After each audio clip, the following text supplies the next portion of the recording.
filmando já? Começou. E aí, pessoal? Então, galera, hoje eu vou dar uma dica bem prática pra vocês.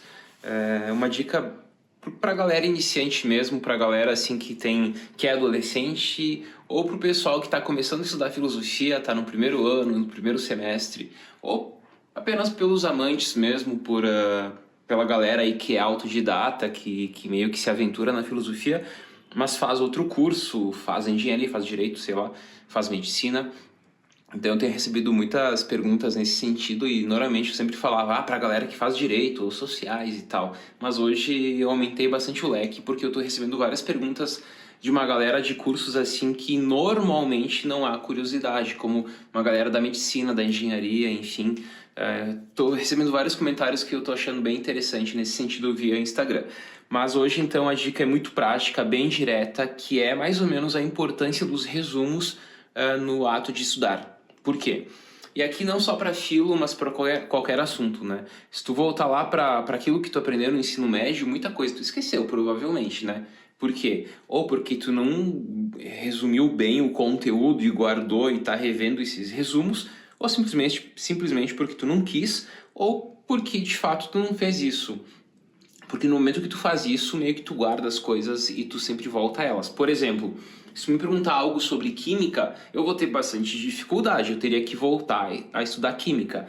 Mas agora se tu me perguntar algo sobre literatura, sobre história, enfim, eu acho que eu conseguiria falar um pouco. Por quê? Porque eu fiz ótimos resumos e faz muito tempo que eu fiz o ensino médio e mesmo assim eu continuo tendo aqueles resumos e de vez em quando eu volto a eles, por alguma questão que eu tenha dúvida.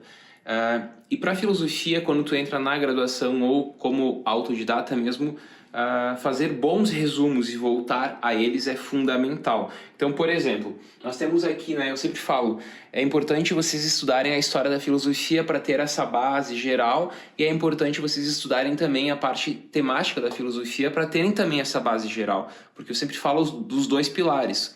O pilar 1 e pilar 2 que mantém de pé todo estudante é ter um conhecimento geral para depois ir lá e aprofundar o conhecimento particular na obra, no autor, no texto específico, né? Então tu vai lá para o clássico e lá tu vai de fato entender o pensamento do autor. Mas ter uma visão geral é extremamente importante. E essa visão geral tu encontra nas histórias da filosofia e na parte temática da filosofia, que é a parte aqui da minha biblioteca. Se nós pegarmos, por exemplo, uma obra como essa, de 7 volumes do Reale Anticere, da história da filosofia, tu vai encontrar aqui, né, muito conteúdo para estudar por serem 7 obras. Então aqui eu risco tudo, tá? Deixar bem claro isso. Porque toda vez que eu leio, eu vou lá, risco, enfim, eu brigo com o livro. Mas aqui nós temos um conteúdo gigantesco do romantismo ao empiriocriticismo, por exemplo, nesse volume 5 aqui. Quando tu vai estudar essa obra aqui e as demais obras aqui dele, tu tem o quê? Tu tem um mundo de conhecimento aqui. E se tu ler apenas a obra e não voltar a ela, tu vai esquecer semanas, meses depois. Então, no momento que tu vai ler, estudar qualquer livro, se não é uma leitura rápida, eu indico sempre, faça ótimos resumos e coloque no resumo aquilo que tu tem que lembrar, aquilo que tu tem que voltar e ler. Mas que também o resumo não se torne gigante, né, um outro livro, senão tu não vai conseguir voltar a ele. Então, no momento que tu vai estudar a história da filosofia, ou se tu pegar, por exemplo, um volume único como este, que eu gosto bastante, aqui nós temos esse. Ó, tudo riscado, né? A galera que não gosta de riscar os livros vão ficar bravos comigo, né? Mas aqui nós temos toda a filosofia antiga, a filosofia média cristã, o humanismo, reforma, revolução, a filosofia moderna, a filosofia contemporânea. Cada tópico desse é um mundo de informações aí que é jogada. Então tu tem que meio que trabalhar com essas informações, com todo esse conteúdo e gerar conhecimento com isso. Informação não é conhecimento, né? Mas a informação se torna conhecimento. Nós precisamos da informação para termos conhecimento. Daí vem a inteligência. Então tem na base os dados, as informações, o conhecimento e a inteligência lá no topo. Para alcançarmos a inteligência que está no topo, nós precisamos de informações e de conhecimento.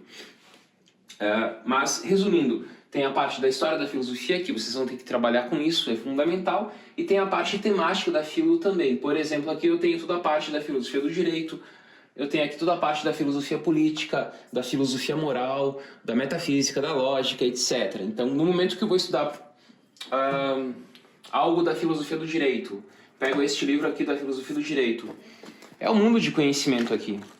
Eu vou tornar esse mundo de informação que está aqui conhecimento, para lá no final tornar isso inteligência. Bom, beleza. Mas isso pode ser também para as outras obras, do tipo filosofia da religião. Eu pego essa obra do Mondin e vou trabalhar com ela. Ou eu pego essa do Rachels, né, Os Elementos da Filosofia da Moral. Aqui nós temos muitos capítulos que tratam aí de temas da filosofia moral. Como se organizar diante de um universo tão gigantesco como é o universo filosófico? Com resumos. Mas como fazer resumos? Aí cada um meio que tem que construir o seu método, o seu jeito, porque é muito particular isso. O que funciona comigo talvez não vai funcionar com vocês. Eu vou mostrar aqui apenas alguns exemplos rápidos de resumos que eu faço. Este é um resumo de história da filosofia moderna meu. E é um resumo que eu coloco aqui apenas aquilo que eu não estudei muito, não tenho um conhecimento aprofundado, que eu preciso voltar a ele. Então tudo aquilo que eu já conheço, que já está meio que gravado e eu não tenho como esquecer, eu não coloco mais um resumo.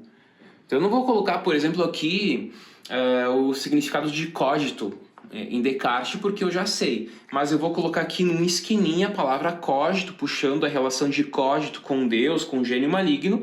E só com essas 3 palavras eu já posso, por exemplo, dar uma aula de 1 hora. Por quê? Porque eu já li, já estudei, já tornei isso conhecimento e gerei disso inteligência. Portanto, conhecimento, né, que fica gravado, não é algo que eu esqueço. E eu posso, né, trabalhar com esses conhecimentos. Aqui então nós temos um exemplo que eu queria mostrar para vocês de filosofia moderna. Aqui abarca toda a filosofia moderna, passando lá do humanismo, do renascimento, até o romantismo, até o final da filosofia moderna. E o segundo, então, de história da filosofia. Então, façam isso para os 4 períodos: história antiga, medieval, moderna e contemporânea. Isso ajuda bastante depois para vocês voltarem para os resumos e reverem, estudarem. Beleza, então eu preparei o resumo, mas eu não lembro porque faz muito tempo, então eu vou lá e faço toda a leitura novamente. Mas esqueci, volto. Cansativamente tu volta até tu lembrar. Aí tu vai refazendo os resumos, tirando aquilo que não é mais necessário deixar no resumo, porque tu já sabe, e colocando aquilo que tu ainda precisa conhecer. Então, o resumo é algo sempre imutável, é algo sempre em construção. Esse resumo aqui é um resumo bem diferente do meu resumo há 17, 18 anos, mais ou menos, quando eu comecei a estudar filosofia. E provavelmente esse resumo será bem diferente do resumo que eu terei daqui 20, 30 anos. Ele vai se transformando, né, a partir das minhas necessidades. E outro tipo de resumo que eu faço é da parte temática, e aqui eu tenho um exemplo apenas de filosofia da história. Então aqui eu cito os principais nomes da filosofia da história, as principais correntes, e com isso eu tenho todo o escopo aqui, o resumo, né, da filosofia da história que eu preciso conhecer. Então, mais um exemplo. E da mesma forma, esse resumo de filosofia da história lá, quando eu fiz a disciplina, era bem diferente desse resumo de hoje. Porque hoje eu trabalho com essa disciplina, que será diferente daqui a alguns anos, porque eu vou continuar lendo obras de filosofia da história. E assim segue. Então eu sempre defendo, né, um resumo bom de história da filosofia, resumos bons de áreas temáticas da filosofia, como ética, política, história, filosofia do direito, etc. E além disso, obviamente, resumos bons também dos clássicos de filosofia. Pega uma obra como, por exemplo, A Condição Humana, da Hannah Arendt, e tu vai ter que trabalhar. Mas eu quero ter uma visão geral apenas dela. Beleza, então tu vai lá pôr da história contemporânea, tópico Hannah Arendt. Um resuminho, ou na parte que tu vai trabalhar na parte temática, põe um resuminho. Agora, se tu quer de fato ter uma visão geral da obra, aí tu vai ter que construir um resumo dessa obra. E assim trazer mais obras. Então, esse vídeo é mais breve no sentido de passar algumas dicas práticas daquilo que eu faço e funciona comigo, e vocês vão vendo aquilo, se isso pode ajudar ou não vocês, mas lembrem que o resumo é sempre algo muito particular, tu tem que construir um resumo que funcione contigo. Isso aí, pessoal, até mais, até o próximo vídeo.